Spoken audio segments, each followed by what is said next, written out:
C'est parti pour l'enregistrement. Et donc,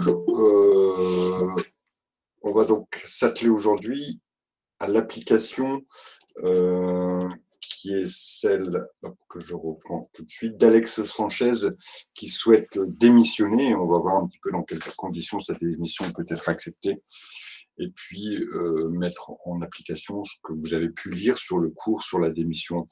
Ça permettra de faire quelques rappels et de bien circonscrire ce sujet. Comme d'habitude, je vais m'appuyer sur un petit jam pour traiter ce sujet. Hop, que je lance immédiatement. Voilà.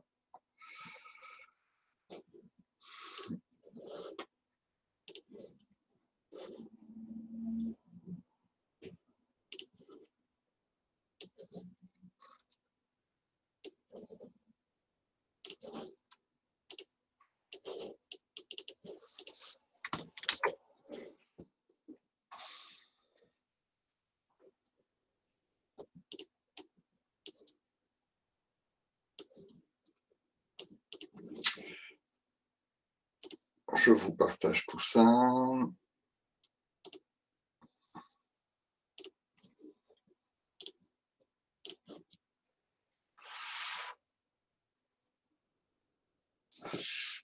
Et on y va. Donc, on va dire un petit peu le sujet. Alex Sanchez, occupe un poste de commercial depuis 7 ans dans une société, dans la société As de Pub, spécialisée dans le secteur de la publicité des entreprises. Cette société exerce son activité à Grenoble. Il a été sollicité pour rejoindre un de ses amis de lycée qui a lancé un projet en termes de prestation de services sur Internet. C'est une start-up. Il est très intéressé par ce nouveau défi et a indiqué à son dirigeant qu'il souhaitait démissionner de son poste actuel. Après un entretien avec le dirigeant, Monsieur Sanchez, donc Alex, persiste dans sa décision de démissionner. Alors, ce dernier paragraphe est relativement intéressant. En dehors même de commencer à répondre aux questions, pourquoi il est intéressant? Puisqu'il traduit les circonstances de la démission du salarié. Et ça va être important. Pourquoi? Parce que la décision de la démission, donc de la rupture à l'initiative du salarié, doit être claire et non équivoque. Sans aucun doute, on ne peut remettre en question cette décision. Et toute décision qui aurait été prise sur le coup de la colère ou qui pourrait être déduite d'un comportement du salarié n'est pas valable en termes de démission. Je précise et je vous donne un exemple. Imaginons un salarié, et un exemple d'ailleurs qui avait été mis dans la petite vidéo que je vous ai mis avec le cours, un salarié qui a une altercation avec son supérieur hiérarchique et qui s'en va en claquant la porte en disant « j'en ai marre, je démissionne ». Est-ce que sa démission est valable? Non. Pourquoi elle n'est pas valable, Abdul? Dites-moi. Parce qu'il n'y a genre aucun écrit aucune convention entre les deux parties qui mentionne la démission du salarié. C'est une bonne réflexion, mais qui est légèrement erronée. Est-ce qu'il y a une obligation? Je parle bien d'une obligation légale, bien sûr. Il sera toujours conseillé, comme on l'avait vu d'ailleurs dans un autre cas, notamment la rédaction du contrat de travail en CDI. On avait dit qu'il n'y avait aucune obligation légale de rédiger un écrit quand le contrat de travail était un contrat en CDI.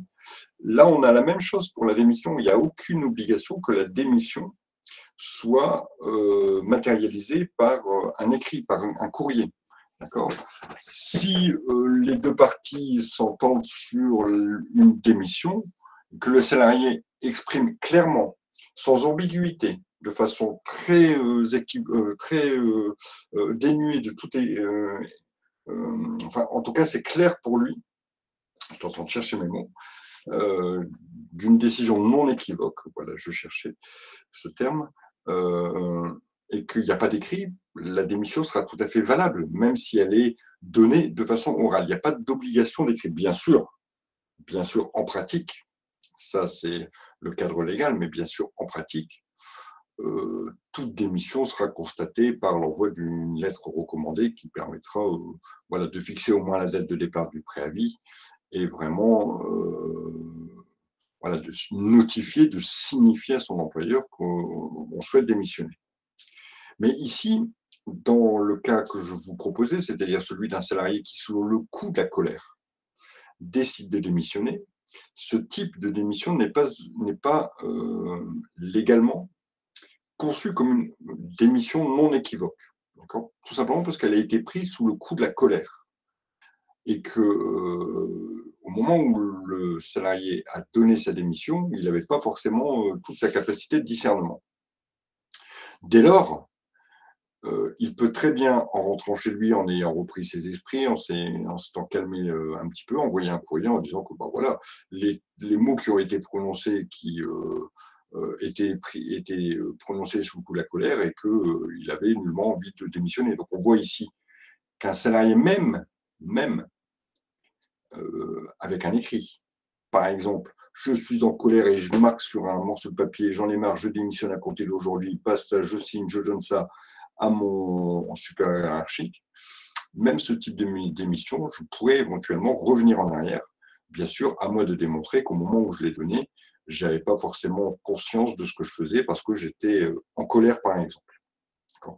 Donc, c'est en ces termes où la démission, elle doit être claire et surtout, elle doit avoir été prise par le salarié avec du recul. Voilà pourquoi, notamment, on nous précise ici, et je vais l'encadrer en rouge, cette dernière partie ici,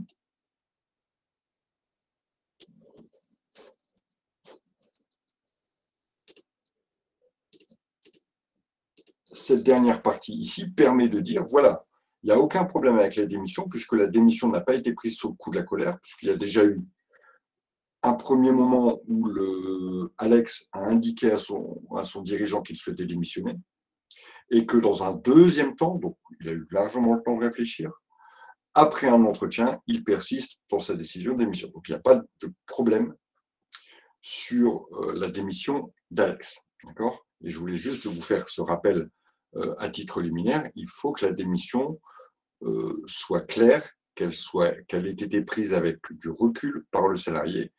Si ce n'est pas le cas, alors le salarié a le droit de revenir sur sa démission. D'accord ?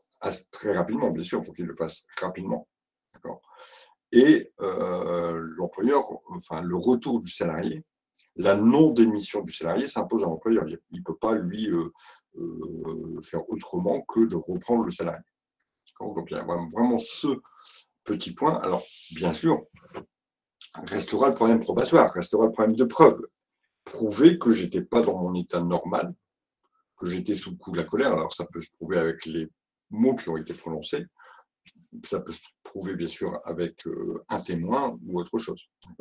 Donc, sur ce point, ici, en tout cas dans notre exercice, ce n'est pas le problème qui est posé, puisqu'il n'y a pas de souci quant à la validité de la démission. Elle n'a pas été non plus prononcée sous le coup de pression, par exemple, de l'employeur.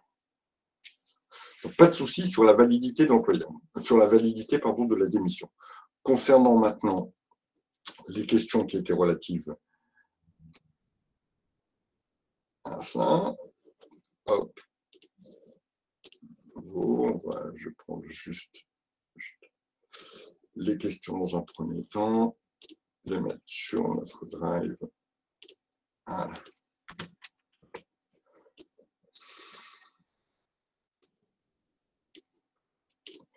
Alors, première question, on vous demande sous quel document M. Sanchez devra-t-il remettre à la société As de Pub et sous quelle forme? Alors, je l'ai déjà un petit peu évoqué cette question, puisque je vous ai dit que légalement, il n'y a pas une forme imposée par une disposition quelconque.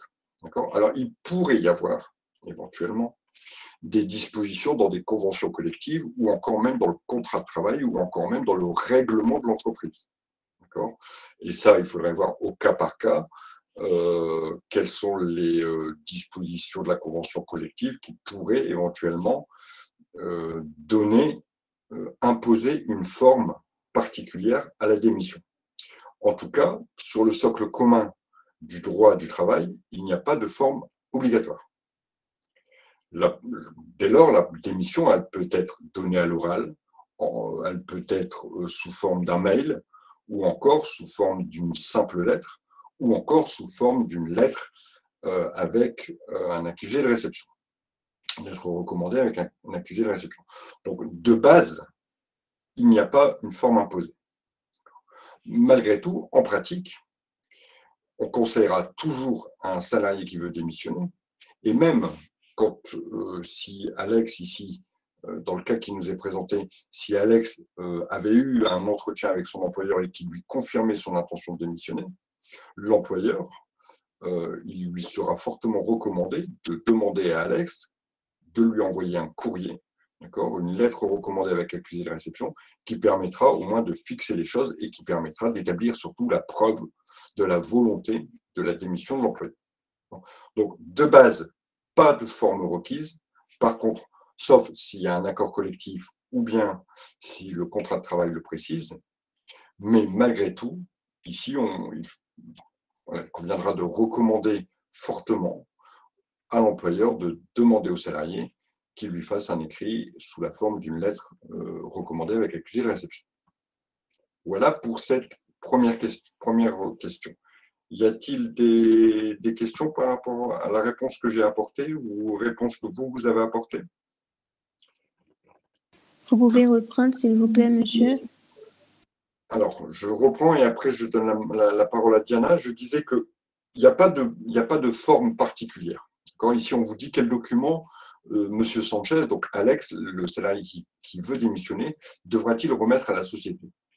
De base, sur le socle commun du droit du travail qui est applicable à toutes les entreprises, il n'y a rien qui impose de démissionner et de matérialiser sa démission par une lettre, par un courrier, par un écrit. Bien sûr, des dispositions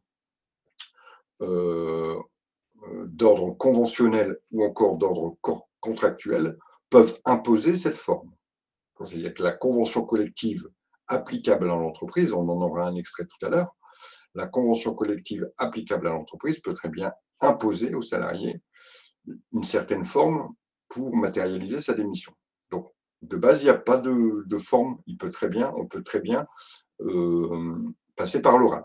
Mais malgré tout, vous comprenez bien qu'en matière de preuve, il est important dans ce type de problématique d'avoir un document qui montre que le salarié a bien démissionné. Pour cela, on conseillera fortement à M. Sanchez ou bien à l'employeur, en fonction de votre position, de faire une lettre recommandée avec accusé de réception qui permettra au moins de dater et puis qui servira de preuve en cas de litige. Diana, vous aviez une question? C'était par rapport à la question 1, mais ça va, j'ai compris, merci. C'est bon? Ok. Oui. Concernant la question 2, ici on nous parle du préavis, on nous demande en quoi il consiste et on nous demande de regarder ça à l'aune de l'article 29 de la convention collective applicable à l'entreprise. On demande aussi quel est l'intérêt du préavis. Alors on va reprendre l'article 29 pour voir ce qu'il nous dit.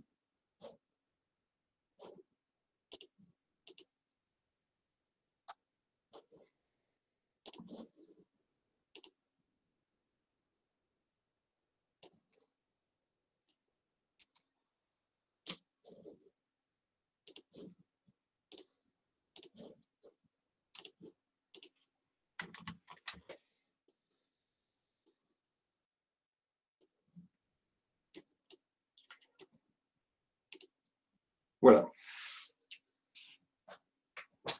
Donc, l'article 29 est relatif au préavis en cas de démission. Donc, lorsque la cause de la fin du contrat de travail sera la démission de l'employé, celui-ci devra observer une période de préavis qui est établie ici à 1 mois.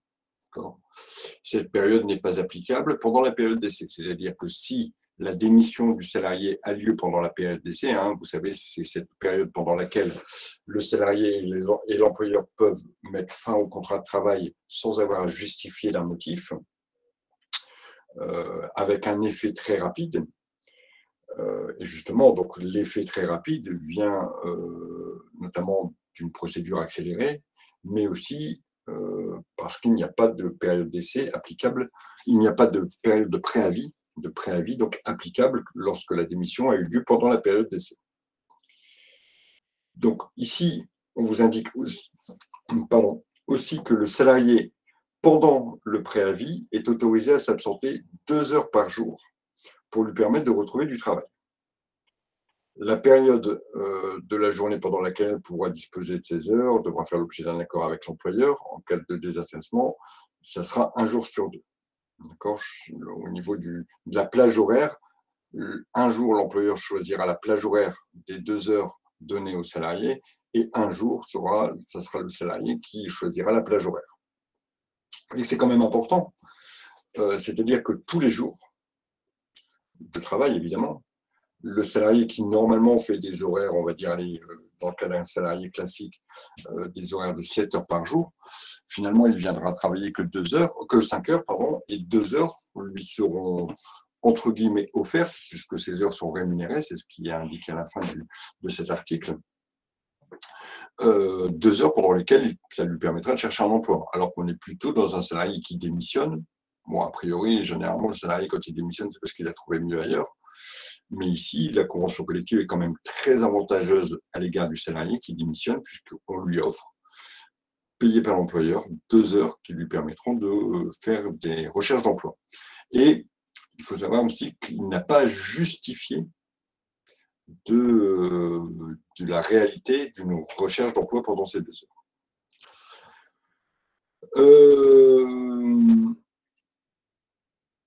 Donc, l'intérêt du préavis, l'intérêt de cette période qui continue à faire courir l'exécution du contrat de travail.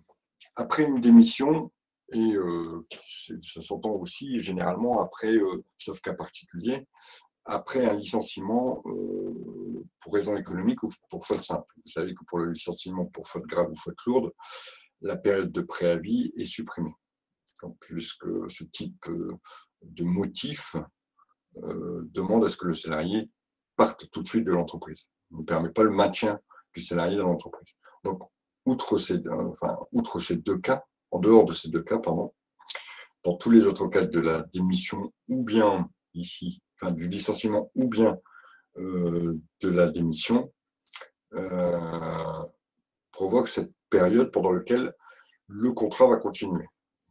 Ça permet à l'entreprise de s'organiser, parce que par exemple, dans le cadre de la démission d'un salarié, ça permet à l'entreprise de s'organiser et de pouvoir trouver éventuellement à ce salarié un remplacement ou de commencer sa période de recrutement. Et puis au salarié, ça lui permet, lui, d'avoir des heures ici consacrées à la recherche d'emploi.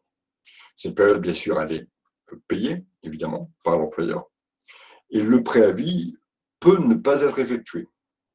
Et notamment quand le préavis n'est pas effectué alors que c'est à la demande du salarié, alors celui-ci ne sera pas payé. Et évidemment, il ne bénéficiera pas des 2 heures de recherche d'emploi qui lui sont octroyées ici par l'article 29 de la convention collective. Donc, si on résume, et si on revient initialement à la question, d'accord, en quoi consiste le préavis ? Donc, le préavis, c'est une période pendant laquelle le contrat de travail va continuer à exister et donc devra être obligatoirement exécuté par les 2 parties. Le salarié devra continuer à travailler pendant 1 mois et l'employeur devra continuer à le payer. Ici, l'article 29 prévoit que pendant le préavis, le salarié peut bénéficier de 2 heures d'absence qu'il consacrera à la recherche d'emploi. Ces 2 heures étant payées par l'employeur. L'article 29 prévoit aussi les modalités d'organisation quant à la plage horaire disponible pour le salarié. Et l'article 29, enfin, nous précise que si l'employé sollicite l'employeur pour ne pas effectuer ce préavis, bien sûr, il n'aura pas le bénéfice de ces 2 heures, c'est évident, puisque le préavis ne sera pas réalisé. Voilà comment on pouvait répondre à cette deuxième question. On va continuer, et après je vous donnerai la parole sur la troisième question, puisqu'elle concerne toujours ce préavis. Quelle est la durée du préavis?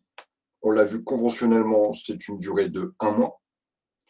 À partir de quelle date le préavis commence à courir? Au moment de la notification de la démission par le salarié, c'est-à-dire au moment de la lettre, de la date de la lettre recommandée. Vous voyez que là, c'est important de donner sa démission avec un courrier qui permettra de dater exactement le début de la période de préavis. Si ça avait été si ça avait été une démission orale, c'est compliqué après, en termes de preuves, d'établir exactement la date de préavis. C'est possible, mais voilà, ça peut poser des soucis. La société peut-elle dispenser le salarié d'exécuter son préavis? Oui. Alors, je vous rappelle, 2 solutions pour cette période de préavis. Soit c'est l'employé qui demande à ne pas effectuer ce préavis, donc c'est lui qui est à l'initiative de la demande. Dans ce cas-là, le préavis ne lui est pas payé. Deuxième possibilité, c'est la société, qui demande au salarié de ne pas faire son préavis. À ce moment-là, le préavis lui est payé, c'est-à-dire qu'il va toucher 1 mois de salaire sans se rendre, sans continuer à travailler. Parce que là, c'est l'entreprise qui est à l'initiative. Quand c'est le salarié, alors, si l'entreprise, bien sûr, accepte, il n'est pas payé. Le contrat est rompu immédiatement, toujours dans le cadre de l'acceptation.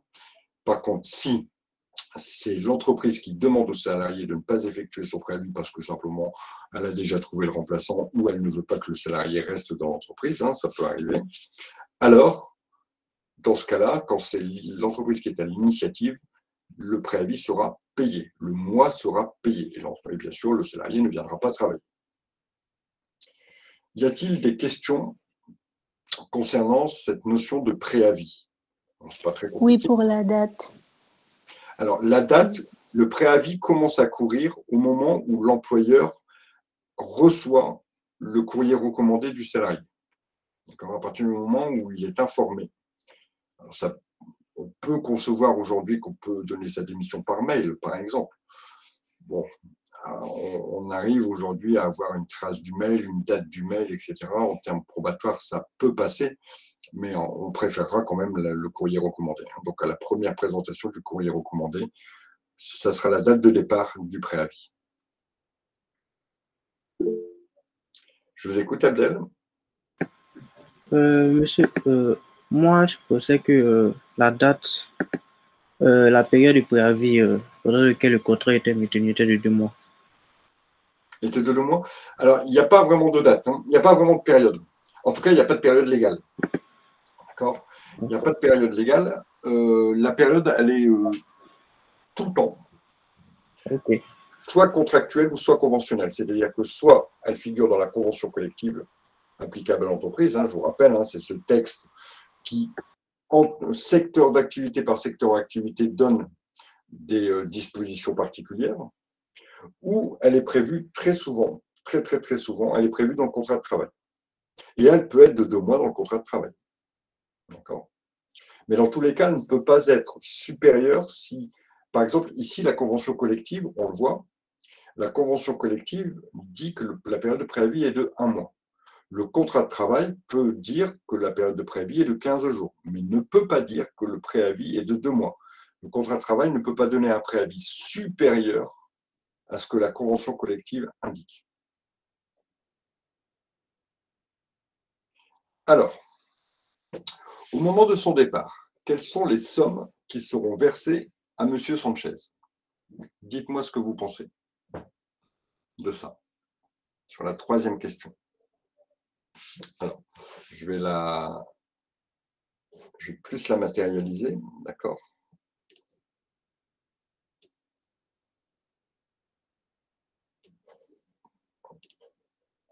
Et on va s'attarder un peu sur cette question. Alors,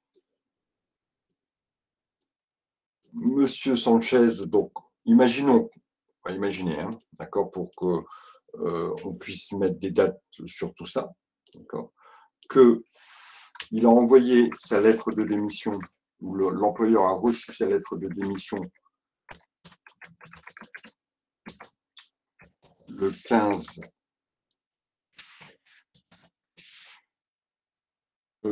octobre 2021. Donc, à partir du 15 octobre, le préavis va commencer à courir et donc il va se terminer. Donc, il réalise son préavis d'un mois. Préavis d'un mois. Et donc, fin du contrat. Fin du contrat de travail. Le 15 novembre 2021.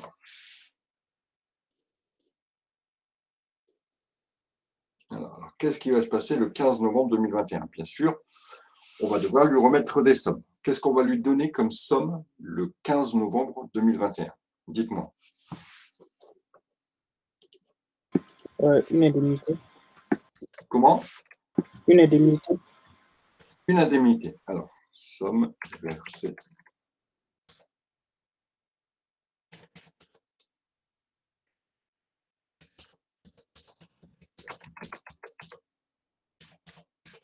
Alors, une indemnité. Alors, dites-moi une indemnité de quelle nature, Abdel? Qu'est-ce que vous voulez donner aux salariés, vous?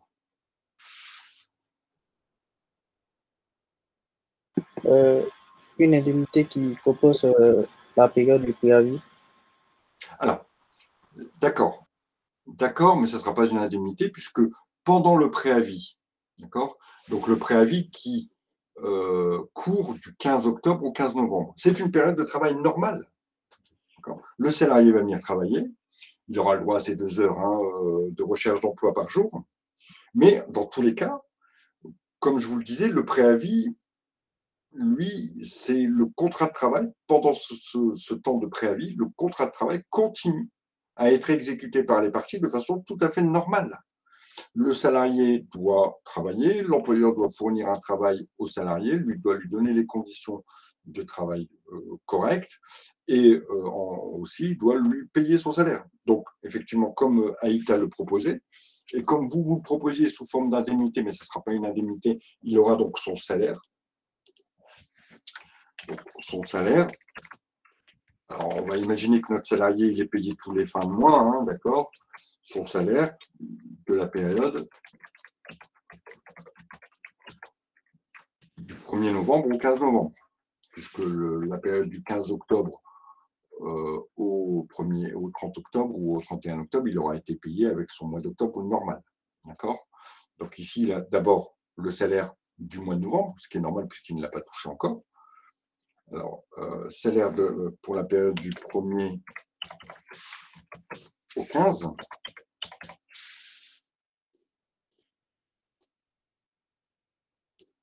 Ça, c'est une première chose. Ensuite, quelles autres sommes pourrait-il éventuellement toucher? Allez-y, Abdoul. Les congés payés qu'il Exactement. accumule. Voilà. Une indemnité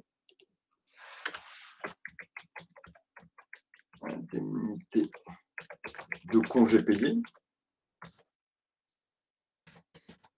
Alors, je vais l'expliquer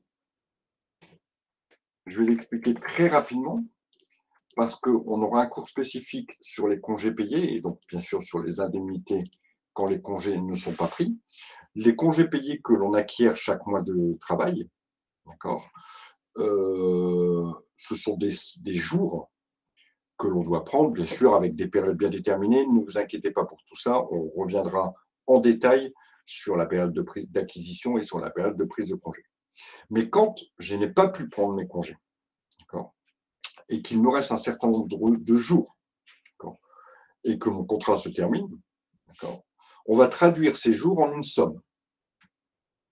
Et ici, si M. Sanchez avait encore des jours à prendre, des jours de congé qu'il avait acquis et qu'il n'a pas pu prendre parce qu'il n'a pas eu l'occasion de les prendre durant la période de préavis, alors on lui versera une somme représentant le nombre de jours de congé qu'il n'a pas pu prendre. C'est ce qu'on appelle une indemnité de congé payé ou encore indemnité compensatrice de congés payés. Voilà pour ça.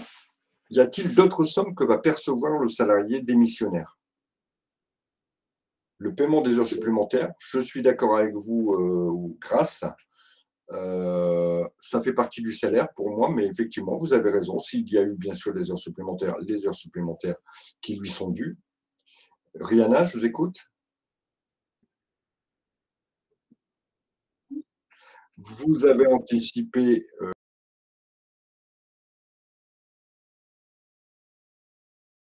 bien sûr, et si elle est opposée au salarié. Mais on va la noter. Vous avez tout à fait raison. La clause de non-concurrence. Alors, je mets beaucoup de bémols sur cette clause de non-concurrence pour deux choses. Je voulais la mettre en italique. Alors, je vais la mettre en bleu pour bien la souligner. D'abord, pour une première chose. Si la clause est valable, d'accord, et si elle est opposable au salarié, si elle est mise en œuvre par l'employeur, d'accord, si l'employeur lui dit ta clause de non-concurrence, attention, tu n'as pas le droit de faire ça et je veux que tu l'appliques. L'employeur a la possibilité, donc l'employeur doit rémunérer le salarié, on le sait, on l'a déjà dit. En contrepartie de cette interdiction de travail, l'employeur versera une somme. Cette somme, là, pendant le préavis, il n'y a pas d'interdiction de travail. L'interdiction de travail commence à partir de maintenant, à partir du 15 novembre. Donc, au 15 novembre, normalement, il n'y a aucune somme au titre de la clause de non-concurrence qui lui est due. Mais pourquoi je prends quand même en compte cette indemnité? Parce que certains employeurs versent la totalité de l'indemnité ou de la prime de non-concurrence, on va dire, de l'indemnité due au titre de la non-concurrence, versent la totalité de la somme tout de suite. D'accord? Ça évite tous les mois de faire un virement aux salariés pour payer cette clause. C'est une possibilité. C'est pour ça que je le mets ici, l'indemnité de la clause. Je vais marquer d'abord l'indemnité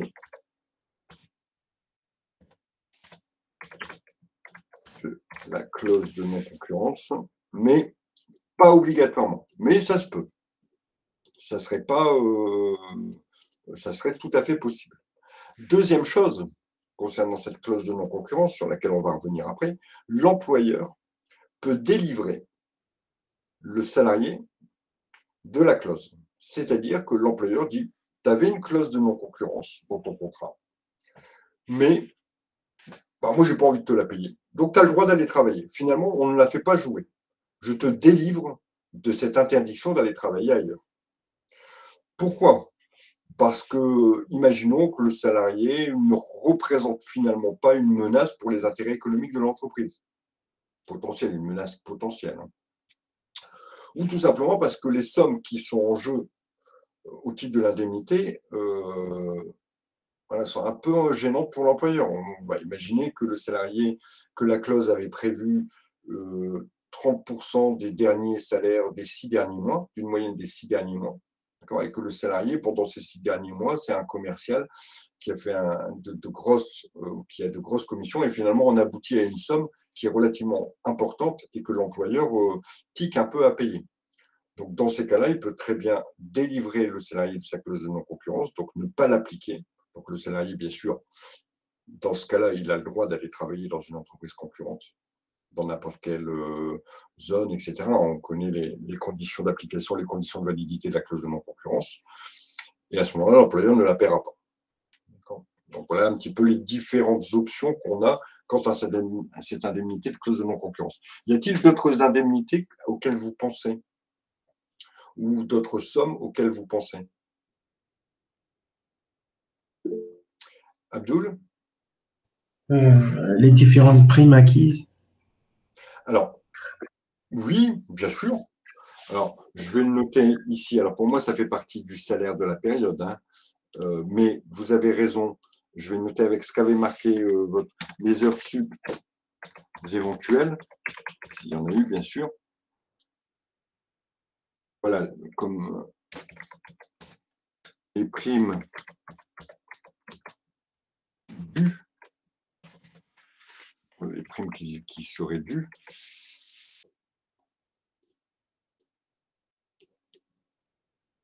voilà, tout ça, pour moi, ça fait un peu partie des sommes qui auraient été normalement dues si le salarié avait bien sûr travaillé normalement.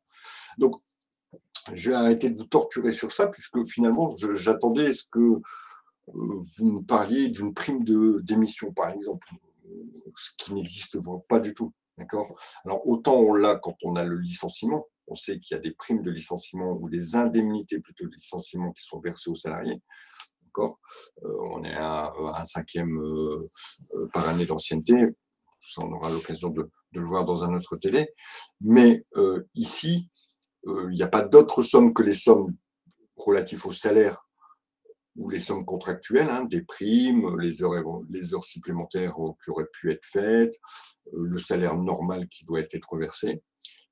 Spécifiquement, il y a l'indemnité compensatrice de congés payés, qui là est due parce que le contrat prend fin, et éventuellement cette indemnité due au titre de la clause de non-concurrence, mais dans certaines conditions, je vous l'ai dit.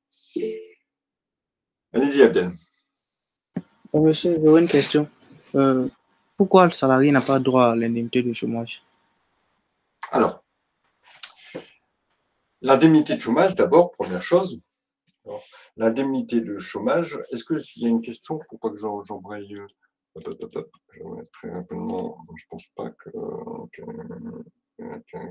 Non, alors on peut en discuter. Je ne voulais pas répondre à une question avant. On peut en discuter. Donc, d'abord, voilà toutes les sommes qui vont être versées par l'employeur aux salariés. Les indemnités chômage, l'assurance chômage que va toucher le salarié pendant sa période de chômage, si bien sûr il a une période de chômage. L'indemnité chômage n'est pas versée par l'employeur. Hein. L'indemnité chômage est versée par un organisme qu'on appelle Pôle emploi, qui prendra en charge le salarié pendant sa période de chômage, en lui versant une certaine indemnité. Si vous écoutez un petit peu les actualités en ce moment, vous voyez qu'il y a d'ailleurs une réforme de l'assurance chômage qui est en cours, et que, alors là, si on avait le cas de M. Sanchez, il n'a pas de souci puisqu'il a 7 ans d'ancienneté dans sa société, mais qu'aujourd'hui, il faut au moins avoir travaillé 6 mois de façon consécutive sur une période de 2 ans pour pouvoir bénéficier de l'assurance chômage. C'est un peu la réforme qui est en place aujourd'hui. C'est pas le propos ici. Pourquoi, par exemple, si M. Sanchez n'avait pas retrouvé un travail à la suite de sa démission, pourquoi il n'aurait pas le droit au chômage? D'abord parce que... Non, c'est pas d'abord parce que, c'est parce que, tout simplement. L'allocation chômage, les allocations chômage,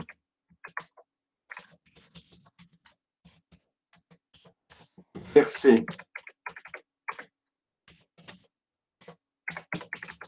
par Pôle emploi, c'est l'organisme qui s'occupe des chômeurs, hein, des demandeurs d'emploi. Donc, les allocations chômage versées par Pôle emploi répondent à un principe qui est très simple, sont versées en cas de perte involontaire d'un emploi. Bon, en plus des conditions, bien sûr, de durée pendant l'emploi. De perte involontaire, ça veut dire quoi? Ça veut dire que quand je démissionne, ce n'est pas involontaire, c'est moi qui suis privé qui me prive moi-même d'un emploi. Donc le principe de base pour l'allocation chômage, c'est que si c'est moi volontairement qui me prive d'un emploi, alors je ne suis pas couvert par l'allocation chômage. Donc je ne peux pas toucher d'indemnité par Pôle emploi. Alors que si je suis privé involontairement, donc si ce n'est pas moi, si c'est mon employeur qui me licencie, alors j'aurai le droit aux indemnités Pôle emploi. Donc voilà pourquoi ici, dans notre cas, un salarié démissionnaire, dans les conditions qui sont données par le sujet, ne pourrait pas bénéficier des allocations chômage, tout simplement parce que c'est lui, volontairement, qui se prive d'un emploi. Alors, il y a quelques conditions dans votre cours, je vous renvoie sur le site internet de l'État, d'accord, qui vous permettent de toucher les allocations même en cas de démission. Je pense notamment si c'est une démission pour faute de l'employeur. Pour faute de l'employeur, donc vous démissionnez parce que votre employeur a fait une faute grave, d'accord. Par exemple, mettre en danger votre vie, ne pas respecter ses obligations de sécurité. Donc ça, c'est un petit peu trop technique, un peu trop précis. Vous, à votre niveau, vous devez savoir que voilà, la démission, qui est faite ici parce que je veux changer d'emploi, n'ouvre pas droit à la prise en charge pendant la période de chômage par Pôle emploi. Alors, bien sûr, on a toujours le cas un peu spécifique de la rupture conventionnelle que l'on a étudié ensemble déjà, qui permet, même s'il y a un accord commun des deux parties pour rompre le contrat de travail via une convention, d'accord. Dans ce cas-là, spécifiquement, je dirais un peu de façon dérogatoire par rapport à ce principe, alors le salarié aura quand même le droit au chômage, si c'est une rupture conventionnelle. Démission, pas de chômage. Rupture conventionnelle, licenciement, on a le droit à l'allocation chômage. Voilà la base qu'il faut retenir et qu'il faut savoir.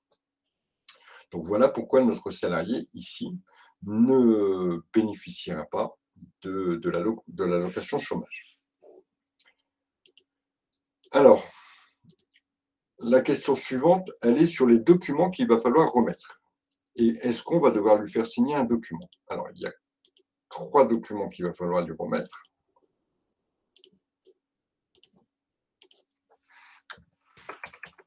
4 documents plutôt.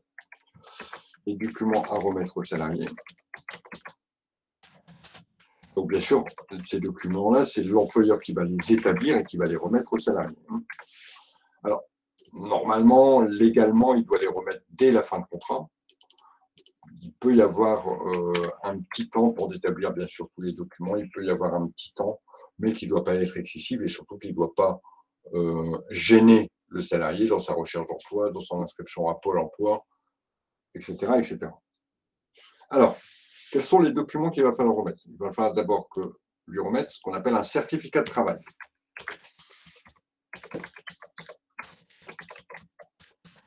Certificat de travail, un document assez simple qui va simplement dire, voilà, monsieur, ici, Alex Sanchez, a été employé par la société As de Pub pendant 7 ans, de telle date à telle date, au poste de X. Voilà. C'est tout ce que le document veut dire. On va donner donc l'identité évidemment du salarié, l'identité de l'employeur, la période d'emploi et le poste occupé. D'accord. Il n'y aura jamais, dans ce certificat de travail, l'indication de la rupture, des causes ou des motifs de la rupture du contrat. C'est-à-dire qu'on ne va pas indiquer que c'est une démission, on ne va pas indiquer non plus que c'est un licenciement, quel licenciement, ou que c'est une rupture conventionnelle. Deuxième document qui va être remis au salarié, c'est une attestation Pôle emploi. Alors bien, c'est un peu bizarre parce que normalement, notre salarié, il n'a pas le droit à Pôle emploi, mais ce n'est pas grave. L'employeur doit lui remettre quand même ce qu'on appelle une attestation. Enfin, il doit lui remettre une copie plutôt. Copie de l'attestation Pôle emploi. Alors, cette attestation, je vous ai mis un lien sur le cours pour voir à quoi elle ressemble. Cette attestation va reprendre comme le contrat, le certificat de travail, ou même si vous vous souvenez, la convention de rupture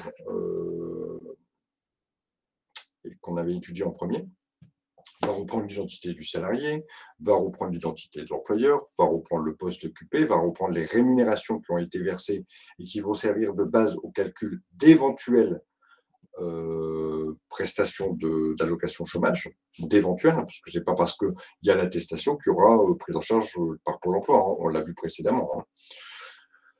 Vont reprendre aussi toutes les sommes qui ont été versées aux salariés au titre de la rupture, s'il y a eu des indemnités compensatrices de congés payés, s'il y a eu d'autres indemnités qui ont été versées. Vont reprendre aussi le type de rupture sans indiquer le motif, d'accord, le type de rupture sans indiquer le motif, C'est-à-dire, est-ce que c'est une démission? Est-ce que c'est un licenciement? Est-ce que c'est un licenciement économique? Mais sans indiquer que c'est un licenciement pour faute grave, par exemple. Va simplement indiquer le type de rupture et va indiquer aussi si la période de préavis a été réalisée, payée ou non. Donc voilà, un certain nombre d'informations qui vont permettre au service de Pôle emploi de pouvoir établir si, premièrement, le salarié peut être pris en charge par l'assurance chômage. On le sait, nous ici, dans le cadre d'une démission, il ne pourra pas être pris en compte par l'assurance chômage. Et deux, si il peut être pris en compte par l'assurance chômage, alors quelles sont les sommes auxquelles il va pouvoir prétendre et sur quelle durée. Donc cette attestation est relativement importante, notamment quand il y a des droits. Quand il n'y a pas de droit, bon, elle n'est pas très importante. Mais si le salarié avait droit à toucher donc une allocation chômage, cette attestation est importante parce qu'elle va établir le montant des droits, la durée des droits et la date de début des droits. C'est pourquoi l'employeur, pour éviter tout litige, falsification, perte ou autre, l'employeur doit envoyer l'original. Alors aujourd'hui, c'est bien sûr fait de façon dématérialisée pour beaucoup. Donc, il remplit l'attestation sur Internet et il la transmet directement au service de Pôle emploi. Et il remet une copie au salarié qui pourra aussi la présenter à Pôle emploi, mais dans tous les cas, Pôle emploi a reçu l'original, soit de façon dématérialisée ou encore de façon papier et envoyé par courrier. Donc voilà le deuxième document que le salarié va recevoir lors de son départ. Troisième document qu'il va recevoir, c'est ce qu'on appelle un solde de tout compte. C'est un récapitulatif de toutes les sommes qui sont versées, voilà, de toutes ces sommes-là, de toutes les sommes qui ont été versées lors de la rupture du contrat. Donc on va voir, au titre de votre salaire, vous devez toucher, je dis des bêtises, hein, mais vous devez toucher 2 000 €.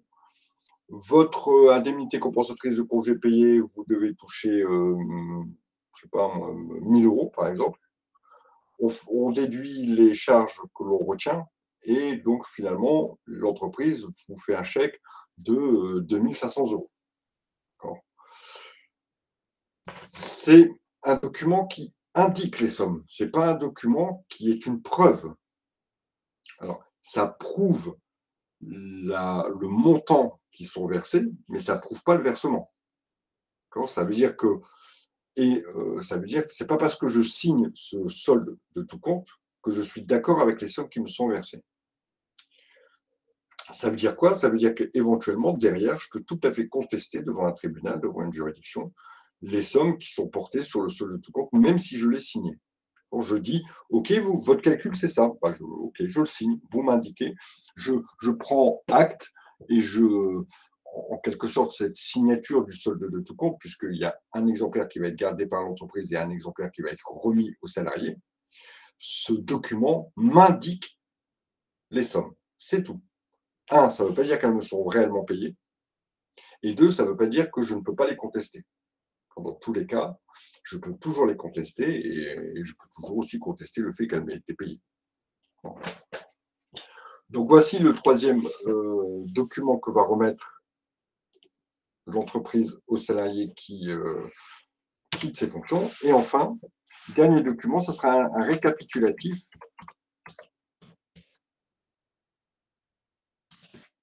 des sommes et des valeurs mobilières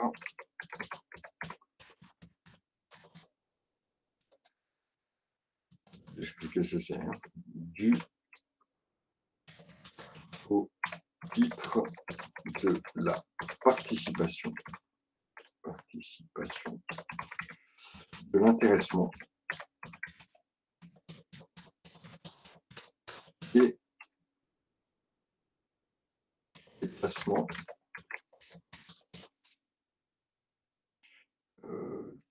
en retraite.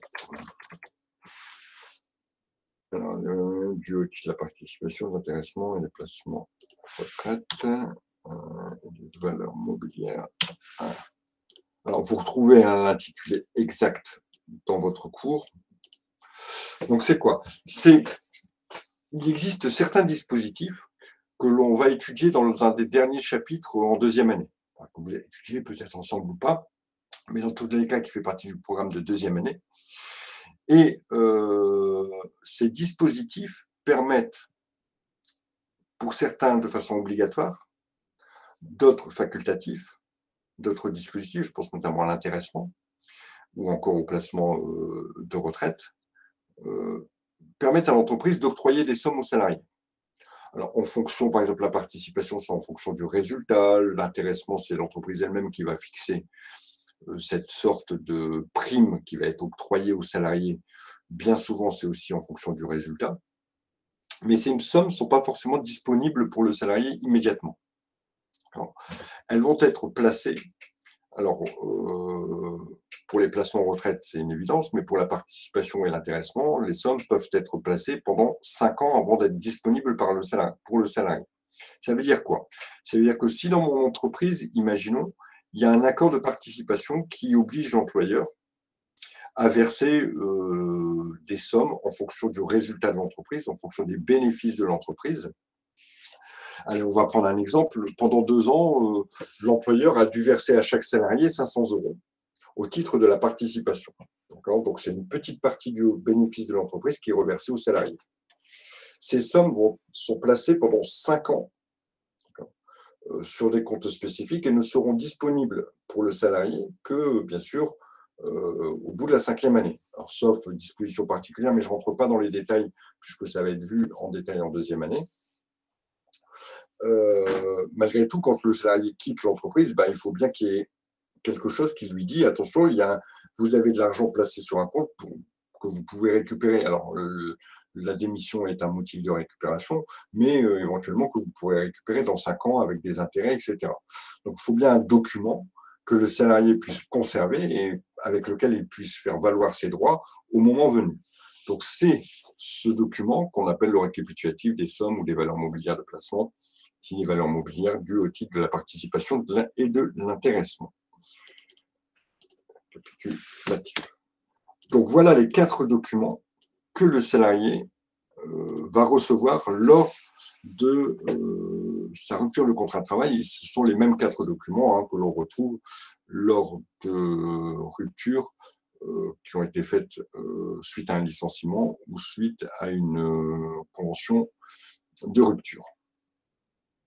Vous retrouvez évidemment dans le cours sur les documents à fournir ces 4 documents. Alors, il faut connaître les 4, d'accord, mais il n'y a pas vraiment de choses très compliquées dans ces documents. Alors, la dernière question relative à ce TD, c'était celle de la clause de non-concurrence. Et on vous demande quel serait l'intérêt d'avoir inclus dans son contrat de travail la clause de non-concurrence. Alors, on va reprendre la clause de non-concurrence assez rapidement, puisqu'il nous reste 4-5 minutes, mais je pense qu'il n'y a pas beaucoup de difficultés par rapport à ça. Hop. Monsieur? Oui. S'il vous plaît, il doit signer tous les documents, c'est ça? Pour la question 5. Il doit comment? Doit-on lui faire signer le document? Alors, il doit lui faire signer. Alors, souvent, il va lui faire signer un document qui lui dit voilà, je vous ai remis ça, ça, ça, ça, ça. Il n'y a pas d'obligation. Mais ça permet à l'employeur, si le salarié conteste avoir reçu ces documents, ça permet à l'employeur de se dire voilà, regardez, vous m'avez signé un document en me disant que vous avez reçu les 4 documents. Comme ça, souvent, l'employeur va agir comme ça. Dans tous les cas, le certificat de travail, l'employé ne le signe pas, c'est l'employeur qui le signe et qui le remet au salarié. L'attestation Pôle emploi, c'est encore une fois l'employeur qui le signe et qui remet cette attestation au salarié. Il n'y a que le solde de tout compte, d'accord, qui est signé par le salarié, d'accord. Et là, chacun garde un exemplaire de ce document. L'employeur garde un exemplaire signé par le salarié et le salarié garde un exemplaire. Et enfin, le dernier document, l'état récapitulatif, est signé par l'employeur et remis au salarié. Donc, sur les 4 documents, il n'y a qu'un seul document qui est signé par le salarié. C'est le solde de tout compte. Les 3 autres sont signés par l'employeur.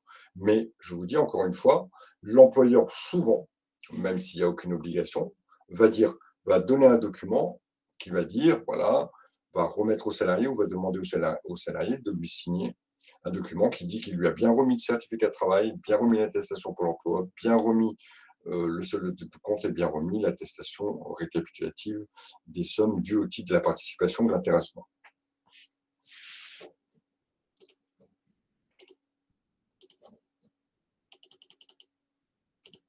Alors, dernière chose, notre clause de non-concurrence.